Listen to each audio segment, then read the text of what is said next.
Hello students, I hope you all are fine. I am Sudhanshu from team Ashish Tiwari. आप सभी का welcome back करता हूं इस वीडियो में। हर बार की तरह इस बार भी हमारी टीम ने आपके लिए 10 most important question with answer ready किए हैं जो हर बार आपके एग्ज़ाम में आते हैं। तो आप वीडियो को पूरी वॉच करना, एक भी क्वेश्चन स्किप नहीं करना है। क्या पता जो क्वेश्चन आप स्किप करो वही आपके एग्ज़ाम में आ जाए। तो आपको वीडियो को पूरी वॉच करना है।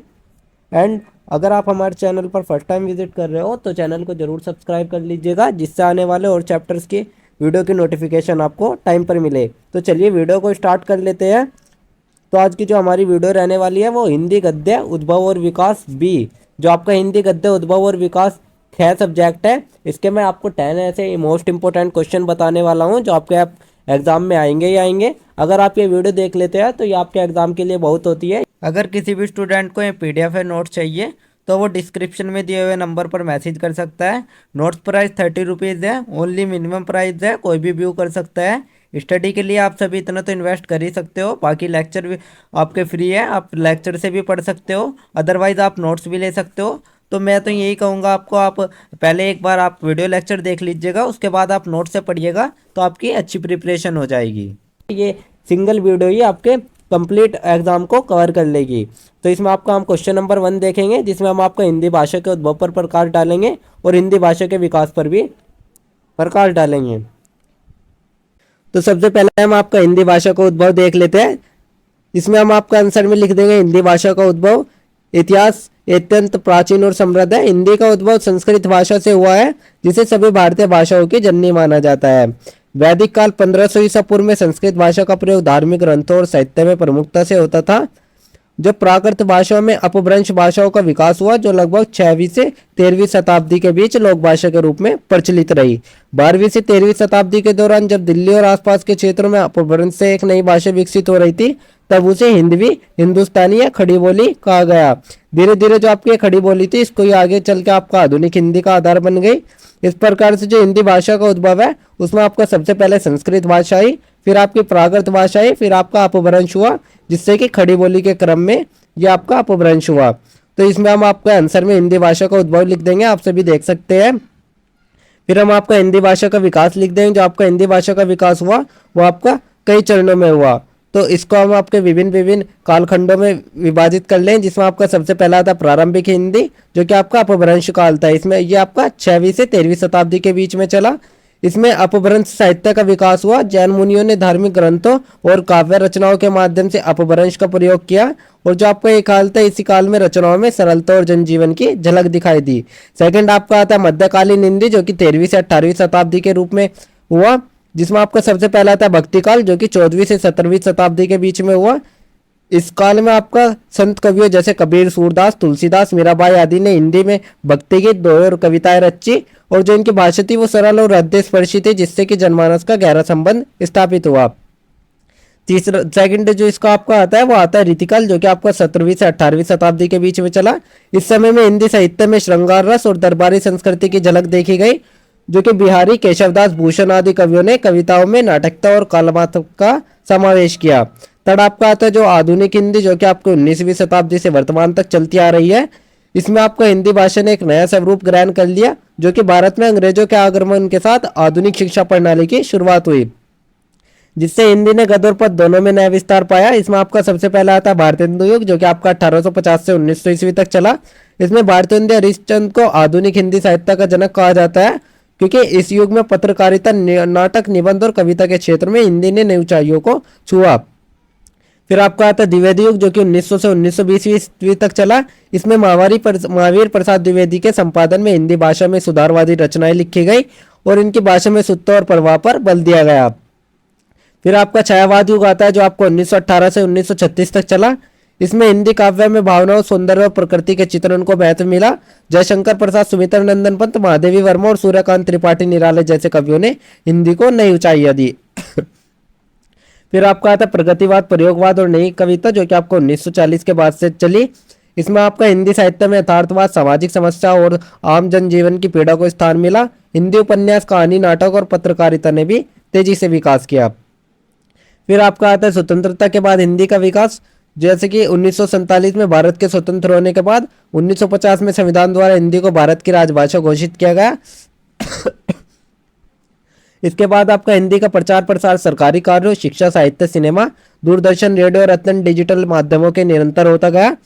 फिर तो आपका आता है वर्तमान में हिंदी का वैश्विक स्वरूप, जिसमें हिंदी केवल भारत में ही नहीं बल्कि विश्व के कई देशों में जैसे फिजी, मॉरिशस, सूरीनाम, नेपाल, दक्षिण अफ्रीका, अमेरिका, यूके आदि में भी बोली और समझी जाती थी, जो कि सोशल मीडिया, फिल्म, साहित्य और तकनीकी माध्यमों ने हिंदी को विश्व मंच पर एक नई पहचान दी है। तो इन सभी के बाद हम आपको एक छोटा सा निष्कर्ष लिख देंगे। इसमें हम आपका हिंदी भाषा का उद्भव भारतीय भाषाई परंपरा के गहरे मूल से जुड़ा हुआ है और इसका विकास समय के साथ जनजीवन, साहित्यिक आंदोलनों और सामाजिक राजनीतिक परिवर्तनों के प्रभाव से होता रहा है। हिंदी आपकी एक भाषा ही नहीं है बल्कि वो आपका व्यापक सांस्कृतिक और सामाजिक पहचान का प्रतीक भी है, जिसमें हिंदी का भविष्य उज्ज्वल है और इसके प्रचार प्रसार की संभावनाएं निरंतर बढ़ती जा रही है। तो आपका क्वेश्चन नंबर 1 हो गया। अब हम आपका क्वेश्चन नंबर 2 देख लेते हैं। इसमें हम आपको आकाशदीप कहानी की मूल संवेदना बतानी है, साथ ही इस कहानी के तात्विक समीक्षा भी करनी है और परिंदे कहानी की कथा वस्तु भी बतानी है और उसकी मूल संवेदना पर प्रकाश डालना है, साथ ही उसकी भाषाशैली की व्याख्या करनी है। तो इसमें भी हम आपका हिंदी भाषा का उद्भव देख लेते हैं, जिसमें जो आपके आकाशदीप कहानी है ये आपके हरिशंकर द्वारा परिसाई द्वारा लिखी गई, जिसमें कि मानव जीवन की आकांक्षाओं, संघर्ष और भावात्मक जटिलता को उजागर किया गया है। और जो आपकी कहानी है मूल संवेदना इसकी, मनुष्य जीवन में भौतिक प्रगति की कितनी भी ऊंचाई क्यों ना प्राप्त कर ले, भीतर को संवेदनशीलता, आत्मीयता और अपनों की सच्ची भावना की आवश्यकता हमेशा बनी रहती है। जो आपके ये कहानी के पात्र हैं अपनी सामाजिक प्रतिष्ठा और बाहरी चमक के पीछे वास्तविक मानवीय संबंध और आत्मीयता को खोते जा रहे हैं। ये कहानी आपके विशेष रूप से जीवन की कृत्रिम आडंबरों और भौतिकवादी दृष्टिकोण पर व्यंग करती है और साथ ही हमें संदेश देती है कि वास्तविक जीवन मूल्य, धन, पद या प्रतिष्ठा नहीं है बल्कि आत्मीयता, अपनत्व और शरीरल मानवीय संबंधों में निहित है।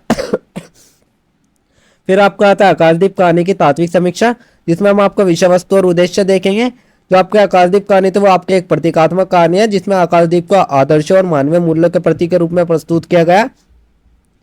साथ ही लेखन ने आधुनिक समाज के खोखलेपन और मूल्यों के पतन के बड़ी कुशलता से उजागर किया है। सेकंड आपका आता है पात्रों का चित्रण, जिसमें पात्र जीवन, यथार्थपरक और संवेदनशील थे। वे समाज के अलग अलग वर्गों का प्रतिनिधित्व करते थे और साथ ही उनके व्यवहार के माध्यम से लेखक ने समाज की सच्चाई को उद्घाटित किया है। थर्ड आपका आता है शिल्प और भाषा। जो आपके परसाई जी की भाषा थी वो सरल, व्यंगपूर्ण और सहज थी, जिसमें व्यंग के माध्यम से कहानी में हास्य और कटाक्ष का अद्भुत समावेश था। इसकी शैली में प्रवाह था जो कि पाठक को सहज रूप से कहानी के मर्म तक पहुंचाता था।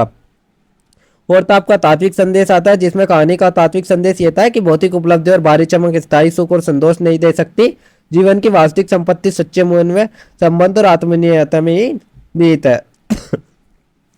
अब हम आपका परिंदे कहानी की कथा वस्तु देख लेते हैं। इसमें आपका जो आपके परिंदे कहानी है ये आपका निर्मल वर्मा द्वारा लिखी गई है।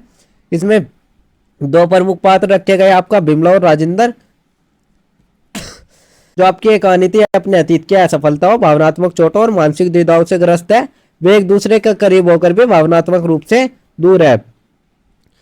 इस कहानी में आपका बिमला और राजेंद्र एक दूसरे के साथ जीवन जीने की कोशिश करते हैं, लेकिन उनके बीच जो संवादहीनता और संवेदनहीनता है उसकी दीवार खड़ी हो जाती है। दोनों अपने अपने अतीत के बंधनों और आंतरिक टूटन के कारण आजादी की तलाश में भटकते परिंदों की तरह प्रतीत होते हैं। इस कहानी में आपका परिंदे प्रतीक बनकर उभरते हैं, जिसमें स्वतंत्रता की आकांक्षा और बंधनों से मुक्त की गहरी लालसा का जिक्र किया गया है। साथ ही ये कहानी जीवन की उस पीड़ा को उजागर करती है जो जब जन्म लेता है तब संबंधों में आत्मीयता खो जाती है और मनुष्य अकेला पड़ जाता है। अब हम आपका परिंदे कहानी के मूल संवेदना देख लेते हैं। इसके मूल संवेदना में हम आपका देखें जो आपका मानव जीवन की असहायता, अकेलापन, शांति और मुक्त होने की आकांक्षा है वो उसमें ही इस कहानी की मूल संवेदना निहित है। परिंदे आपका एक बिंब है जो उन व्यक्तियों को जो उन संबंधों को छूटकर स्वतंत्रता प्रदान करना चाहता है, जो कि उनके आंतरिक उलझनों और टूटन के कारण कहीं भी शांति नहीं पा सकते। इस कहानी में आपके गहरे मनोवैज्ञानिक द्वंद को सामने रखा गया है कि किस तरीके से मनुष्य भीतर से टूटता है और संबंधों को अपनी उपस्थिति के बावजूद भीतर घुटन महसूस करता है। निर्मल वर्मा ने आधुनिक शहरी जीवन की भावात्मक विफलता को अत्यंत संवेदनशीलता से चित्रित किया है। अब हम आपका परिंदे कहानी की भाषा शैली देख लेते हैं। इसकी भाषा की विशेषताओं में हम लिखते हैं जो निर्मल वर्मा जी की भाषा थी वो अत्यंत सूक्ष्म, संवेदनशील और मनोवैज्ञानिक थी। उनकी भाषा में प्रतीक और बिंबों का अत्यंत सशक्त प्रयोग हुआ। साथ ही वाक्य विन्यास सरल किंतु भावनाओं से पूर्ण है, जो कि पाठक को पात्रों के आंतरिक मनोवेश में प्रवेश कर देता है। वर्णनात्मक का प्रयोग करते हुए लेखक ने वातावरण, मनस्थिति और पात्रों की भावनाओं को जीवंत चित्रण किया। सेकंड आपका आता है शैली की विशेषता है, जिसमें आपकी जो शैली होती है वो आत्मसंवादी और चिंतनशील होती है। यह आपके सूक्ष्म मनोविश्लेषण के माध्यम से पात्रों के आंतरिक द्वंद को उजागर करती है। इस कहानी में आपने घटनाओं की गति धीमी है, लेकिन भावनाओं का प्रवाह अत्यंत गहरा और प्रभावशाली है।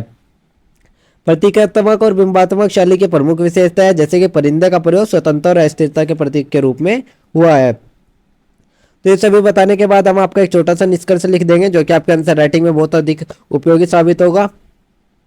इसमें हम आपका जो आकाशदीप और परिंदे कहानी है, ये दोनों आपके दोनों भिन्न भिन्न समय और समाज को प्रतिबिंबित करती है, जो कि इतना सब होने के बाद भी इन दोनों में मानव जीवन की गहरी संवेदनाएं, आंतरिक संघर्ष और मूल्य की तलाश दिखाई देती है। आकाशदीप में जहाँ आपका सामाजिक विडंबना और मूल्य के पतन पर व्यंग्य है, वही परिंदे में आपका संबंधों की असफलता और भावनात्मक एकीपन का मार्मिक चित्रण किया गया है। ये दोनों ही कहानियां अपने अपने ढंग से पाठकों के जीवन के गहरे सत्यों से परिचित कराती है, जो कि उन्हें आत्मचिंतन के लिए प्रेरित करती है। तो ये आपका एक छोटा सा निष्कर्ष लिखने के बाद आपका आंसर नंबर 2 भी कंप्लीट हो जाएगा।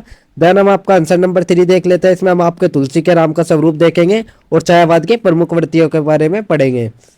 चलिए इस क्वेश्चन को भी हम आपका इसका आंसर को देख लेते हैं। इसमें हम आपका सबसे पहले तुलसी के राम के प्रमुख गुण और स्वरूप देख लेते हैं, जो कि आपके एक मर्यादा पुरुषोत्तम थे। इसमें राम आदर्श पुत्र, आदर्श भाई, आदर्श पति और आदर्श राजा के रूप में चित्रित है। सेकंड आपका भक्ति और करुणा के केंद्र थे। तुलसी के राम भक्तों के रक्षक थे। थर्ड आपका धर्मनिष्ठ और न्यायपिंड है, जो कि राम का चरित्र धर्म पर आधारित है। फोर्थ आपका मानवता और सहिष्णुता, जो कि राम विष्णु के अवतार है। तुलसीदास ने उन्हें एक सहज सचिव और मानवीय रूपों में प्रस्तुत किया है। फिफ्थ आपका आदर्श नायक, जो राम का व्यक्तित्व है उसमें वीरता, धैर्य, विनम्रता, उदारता और त्याग का अद्वितीय समन्वय है।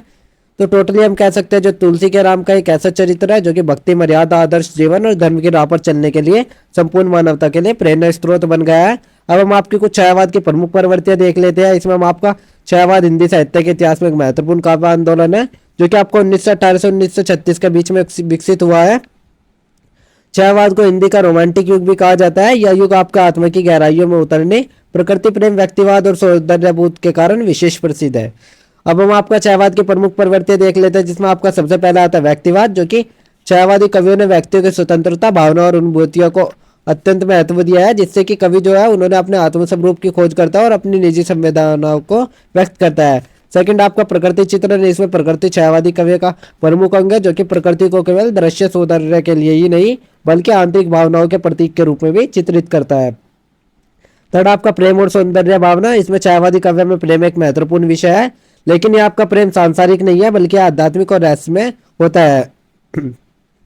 फोर्थ आपका रहस्यवाद आता है। इसमें आपका छायावादी कवियों में जीवन के रहस्यों, आत्मिक गुणों के पक्षों और आदर्श शक्तियों की अनुमति को काव्य का विषय बनाया गया है। फिफ्थ आपका छंद, भाषा और शैली में नवीनता, इसमें छायावादी कविता में नवीन प्रतीकों, बिंबों और कल्पनाओं का प्रयोग हुआ है। सिक्स्थ आपका आध्यात्मिक चेतना और आत्मविमर्श, इसमें छायावाद में आत्मा की गहराइयों में उतरकर आत्मनिरीक्षण और आत्मचिंतन की प्रवृत्ति देखी गई है। सेवंथ आपका राष्ट्र भावना और स्वदेशी प्रेम, जिसमें छायावाद मुख्यतः व्यक्तिगत अनुभूतियों का काव्य है।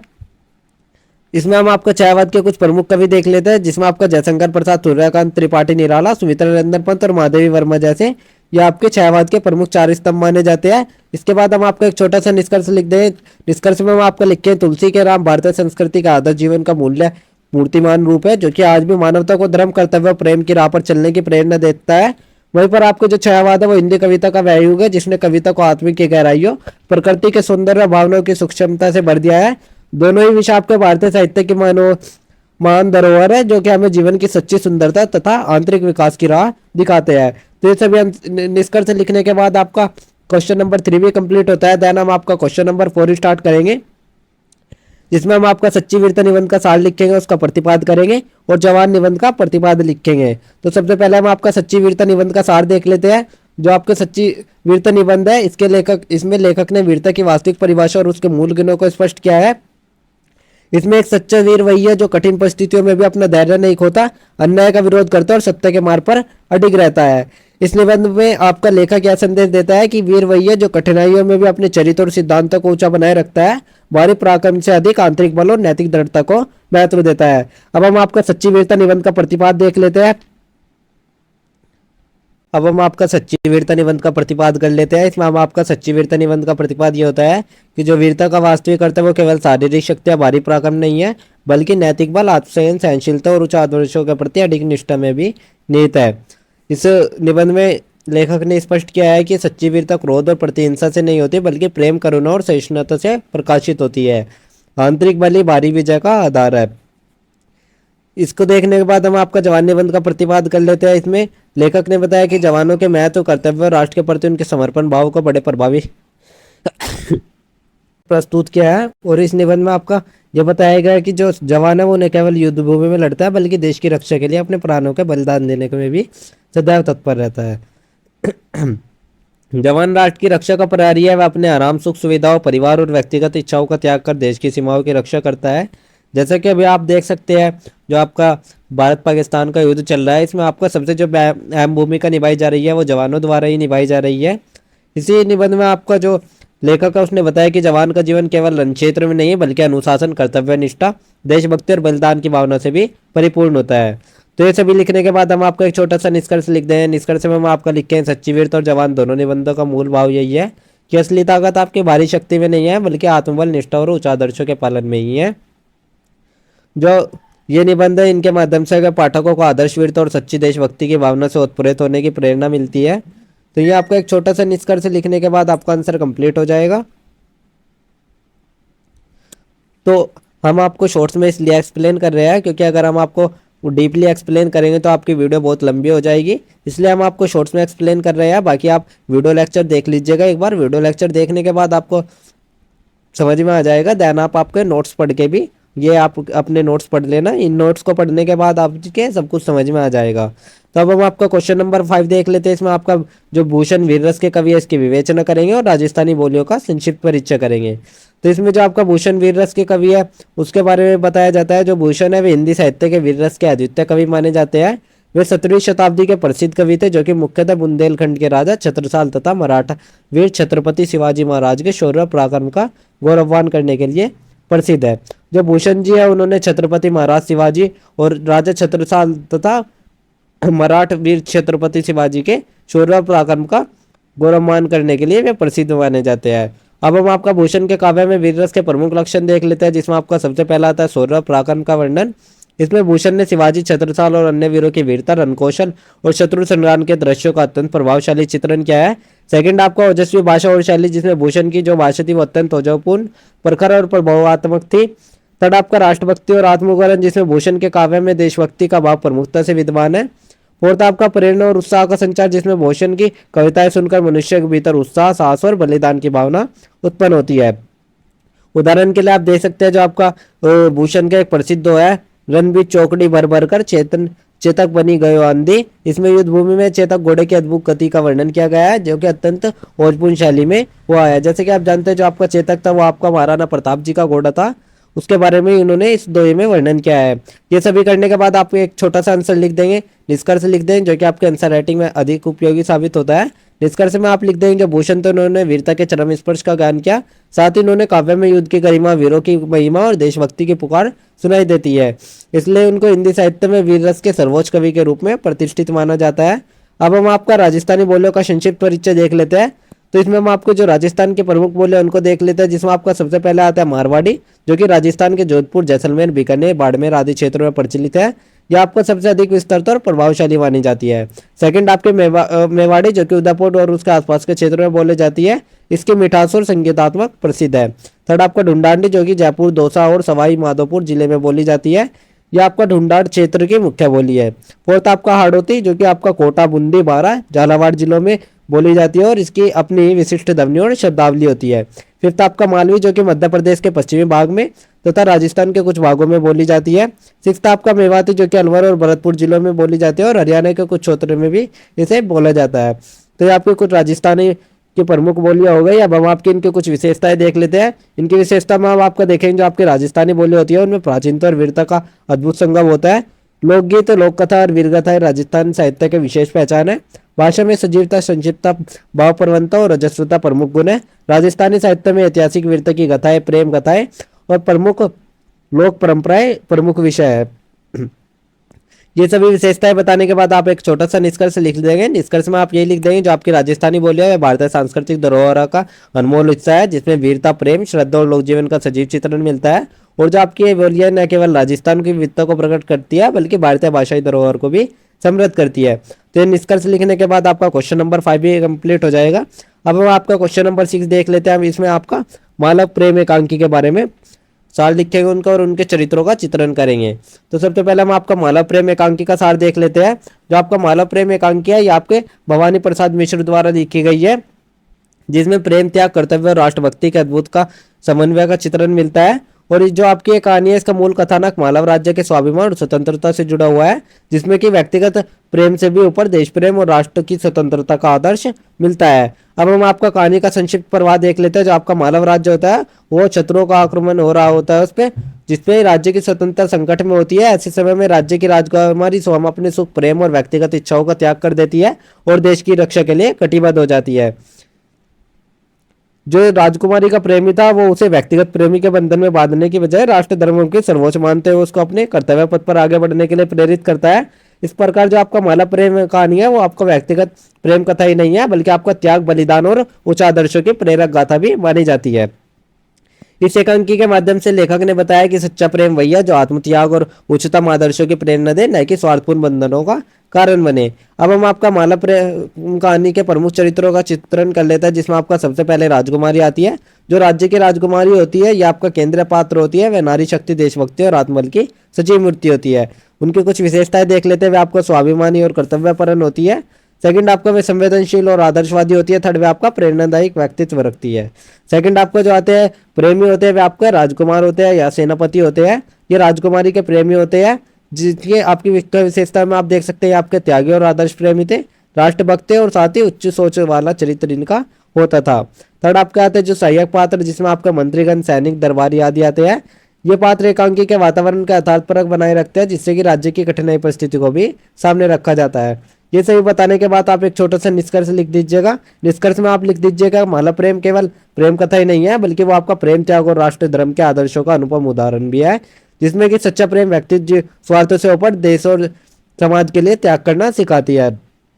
राजकुमारी और जो राजकुमार था, जो उसका प्रेमी था, वे दोनों ही प्रेम को राष्ट्र की स्वतंत्रता और सम्मान के लिए बलिदान कर देते हैं, जिससे कि एकांकी आपके गहरी प्रेरणा प्रदान करती है। इसकी जो आपकी भाषा शैली थी वो सरल, प्रभावशाली और भावना प्रवण थी, जो कि पाठकों के हृदय में देशभक्ति की भावना को जागृत करती है। ये सभी निष्कर्ष लिखने के बाद आपका क्वेश्चन नंबर 6 भी कंप्लीट हो जाता है। देन हम आपका क्वेश्चन नंबर 7 देखेंगे, जिसमें हम आपका अरुण या मधुमेह देश हमारा कविता जो है इसके अभिव्यक्त राष्ट्र भावना पर प्रकाश डालेंगे। तो इसमें हम आपका एक छोटा सा परिचय देख लेंगे, जिसमें हम आपको बता देंगे जो आपका ये कविता ये आपके रामधारी सिंह दिनकर द्वारा लिखी गई है, जिसमें उनके काव्य संग्रह रसवंती में संकलित किया गया है इसको। इस कविता में भारत देश की सुंदरता, समृद्ध सांस्कृतिक धरोहर, उसके मधुर भूमि का अत्यंत भावपूर्ण चित्रण किया गया है।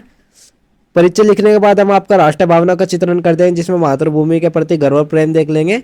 जो कविता उन्होंने भारत भूमि को मधुमेह और अरुण कहा, जिससे कि देश की मिट्टी, जलवायु, परंपरा और संस्कृति पर गर्व करता है। सेकंड आपका भारतीय संस्कृति का गौरवमान, जिससे कि कवि ने भारतीय संस्कृति की मधुरता, सहिष्णुता और करुणा को विशेष रूप से रेखांकित किया है। थर्ड आपका देशभक्ति का आह्वान, जिसमें दिनकर जी ने कविता के माध्यम से युवाओं और देशवासियों को अपने देश के प्रति गर्व करने और उसकी सेवा में जीवन समर्पित करने और उसकी महिमा को अक्षुण्ण बनाए रखने का संदेश दिया है।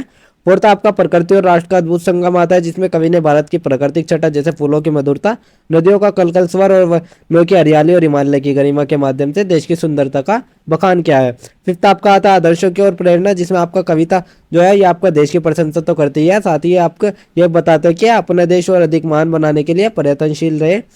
अब हम आपका भाषा शैली और प्रभाव देख लेते हैं, जिसमें हम आपका कविता की भाषा शैली जो होती है वो सरल, ओजस्वी और भावनाओं से परिपूर्ण होती है। इसमें हम आपका दिनकर जी की प्रकृति के माध्यम से राष्ट्र प्रेम को अत्यंत सुंदर प्रतीकों में व्यक्त करते हैं।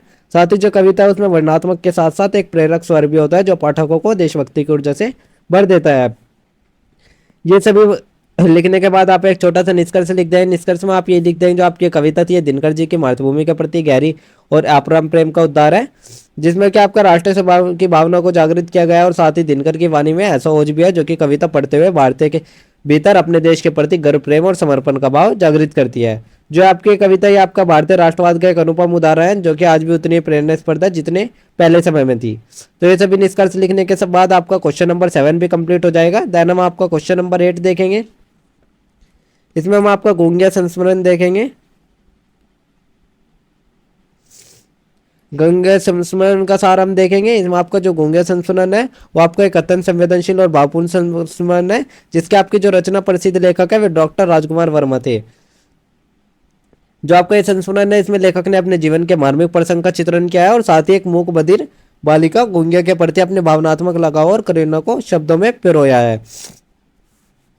सेकंड आपका आता है कहानी का मूल प्रवाह, जिसमें गुंगिया एक निर्धन और अभागी बालिका होती है जो कि जन्म से ही बोलने और सुनने में असमर्थ होती है, और जो उसका जीवन होता है वो संघर्ष, उपेक्षा और पीड़ा से भरा होता है।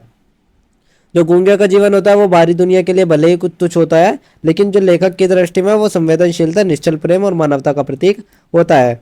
फिर हम आपकी इसको कुछ मुख्य संवेदना लिख देते हैं, जिसमें आपका लिखे हैं मूक और असहाय व्यक्तियों के प्रति संवेदना और करुणा, मानवता, सेवा और निष्कलुष प्रेम की महत्ता, समाज में उपेक्षित व्यक्तियों के प्रति जागरूकता और सम्मान का भाव, बचपन की मासूमियत और निश्चल भावनाओं का आदर। ये सभी देखने के बाद हम आपका गूंगे की भाषा शैली लिख लेते हैं। जो इनकी भाषा शैली थी वो सरल और भावपूर्ण भाषा थी। इसमें आत्मीय और मार्मिक शैली का उपयोग किया गया है। साथ ही इसमें आपका चित्रात्मक वर्णन किया गया है, जिसमें गूंगे के भाव, उसके व्यवहार, उसकी मासूमियत और निश्चल प्रेम का चित्रण किया गया है। फोर्थ आपका आता है करुणा और संवेदनशीलता, जिसमें पूरे संस्मरण में करुणा और मानवीय संवेदनशीलता का प्रवाह देखा गया है। फिफ्थ आपका आत्मकथात्मक प्रवाह, जो कि संस्मरण लेखक के स्वयं के अनुभव पर आधारित होता है। ये सभी लिखने के बाद आप एक छोटा सा निष्कर्ष लिख देंगे, जो कि आपके आंसर राइटिंग में बहुत अधिक उपयोगी साबित होगा। निष्कर्ष में आप लिखेंगे जो आपका गूंगे कहानी है वो आपके अत्यंत संस्मरण है, आपका अत्यंत मार्मिक, जिसमें मानवता, करुणा और प्रेम के शाश्वत मूल्यों का संदेश मिलता है। इसका चरित्र जो है वो पाठकों के हृदय में करुणा और ममत्व का भाव भर देता है, जिससे कि भावनाओं की सच्चाई की सबसे बड़ी शक्ति बताई गई है। तो ये आपका एक छोटा सा निष्कर्ष हो जाएगा, जिसके साथ आपका क्वेश्चन नंबर 8 भी कंप्लीट हो जाएगा। देन हम आपका क्वेश्चन नंबर 9 देखेंगे। इसमें भी आपका एक क्वेश्चन टिप्पणी वाला आता है, तो ये आपका क्वेश्चन जरूर आता है, जिसमें हम आपका सबसे पहले राम भक्ति काव्य धारा के बारे में टिप्पणी करेंगे, फिर कबीर की भाषा, फिर बिहारी के काव्य सौंदर्य के बारे में, फिर हरिवंश चयन का साहित्यिक परिचय देखेंगे। तो सबसे पहले हम आपका राम भक्ति काव्य धारा के बारे में देख लेते हैं। जो आपकी राम भक्ति काव्य धारा है हिंदी साहित्य में भक्ति आंदोलन का एक महत्वपूर्ण अंग रही है। इसमें आपका भगवान राम का आदर्श पुरुष, मर्यादा पुरुषोत्तम और भारत के परम लक्ष्य के रूप में प्रस्तुत किया गया है। इस धारा में प्रमुख कवियों में तुलसीदास का स्थान सर्वोपरि है, जिनकी रामचरितमानस के जनमानस को गहरे स्तर पर प्रभावित करती है। और जो आपकी काव्य धारा है इसमें प्रेम और समर्पण की भावनाएं प्रमुख रहती है, जहाँ आपका राम तो आराध्य देवता होते ही है, बल्कि वे समाज के आदर्श शासक, आदर्श पुत्र, आदर्श पति और आदर्श मित्र के रूप में भी चित्रित किए गए हैं। भाषा की दृष्टि से भी आपकी जो धारा है इसमें अवधि और ब्रज भाषा को समृद्ध किया गया है, जिससे कि भक्ति काव्य जन जन तक पहुंचे, और इसने हिंदी साहित्य को गहरी लोक जड़ता और भावपूर्णता प्रदान की है। फिर हम आपका देख लेते हैं कबीर की भाषा। जो कबीरदास की वाणी थी वो ऐसी भाषा का प्रयोग करते थे जो कि जन सामान्य की भाषा थी। उनकी भाषा को सदुकड़ी या पंचमेल खिचड़ी भी कहा जाता है, क्योंकि उसमें आपका अवधि ब्रज भाषा, खड़ी बोली, पंजाबी, अरबी, फारसी, उर्दू आदि के शब्दों का सुंदर मिश्रण मिलता है। जो कबीर की भाषा होती है वो अत्यंत सहज, सरल, प्रभावशाली और व्यवहारिक होती है, जिसमें कि संत कवियों के लिए उपयुक्त भावप्रवणता और सामाजिक सुधार की तीव्र चेतना है। तो ये आपको उनके कठिन दार्शनिक और विचारों को भी इतने सहज और रखते रहते हैं। उनकी जो भाषा होती है वो लोक जीवन का संपन्न है, जिससे कि उनका साहित्य आज भी उतना ही ताजा और प्रासंगिक लगता है। थर्ड आपको होता है बिहारी के काव्य सौंदर्य। इसमें हम आपका जो बिहारी के काव्य सौंदर्य के मुख्य तत्व उनको देख लेते हैं, जिसमें आपका सबसे पहला आता है लाक्षणिकता और संकेतात्मक। इसमें बिहारी ने अलप्य शब्दों में गहन अर्थ व्यक्त किए हैं। सेकंड आपका श्रृंगार रस की प्रधानता, उन्होंने अपने काव्य में विशेषतः श्रृंगार रस का अद्भुत चित्रण किया है। थर्ड आपका अलंकारिक सौंदर्य, जिसमें काव्य में अनुप्रास, उपमा, रूपक, श्लेष आदि अलंकारों का अत्यंत प्रयोग मिला है। फोर्थ आपका आता है भाषा और शैली। जो कि उनकी भाषा थी वो ब्रज भाषा थी, जो कि सरल होते हुए भी अत्यंत काव्यात्मक और संगीतमय थी। फोर्थ आपका आता है हरिवंश राय बच्चन का साहित्यिक परिचय। जिसमें हरिवंश राय बच्चन थे वे हिंदी साहित्य के शरदोत्तर युग के एक विशिष्ट और लोकप्रिय कवि थे। उनका जो जन्म हुआ था वो 27 नवंबर 1907 को उत्तर प्रदेश के प्रयागराज में हुआ था। जो बच्चन जी की कविता थी उसमें वे व्यक्तिगत अनुभूतियों, जीवन संघर्षों और आशावादी दृष्टिकोण का अद्भुत समन्वय मिलता है।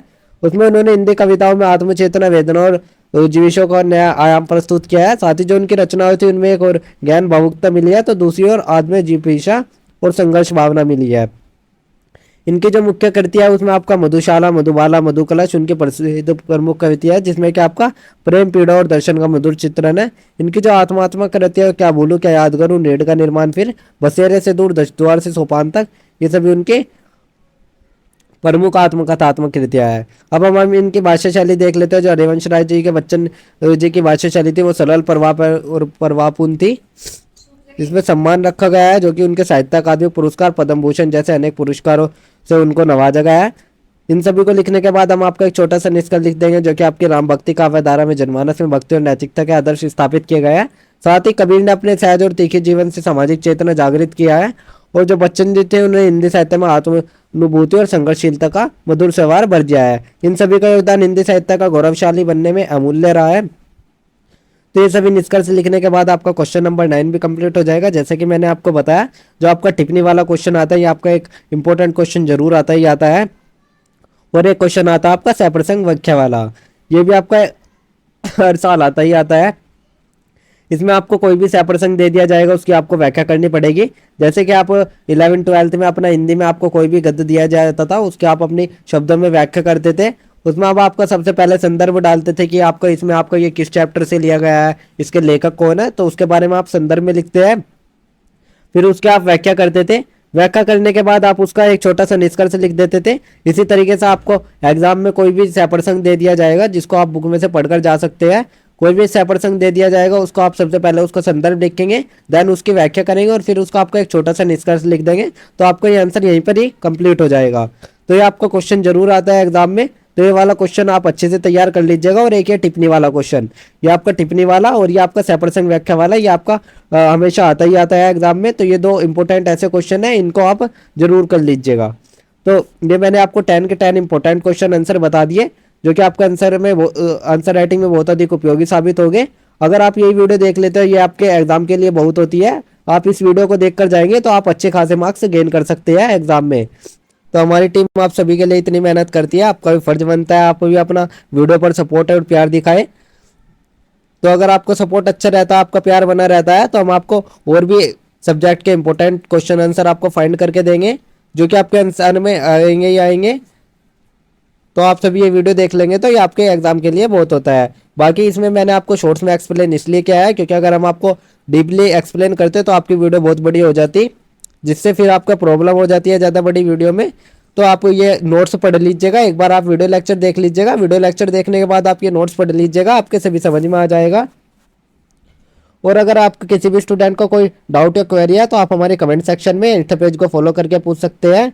एंड डेली अपडेट्स के लिए आप सभी हमारा व्हाट्सएप चैनल ज्वाइन कर लीजिए। Thank you, have a good day.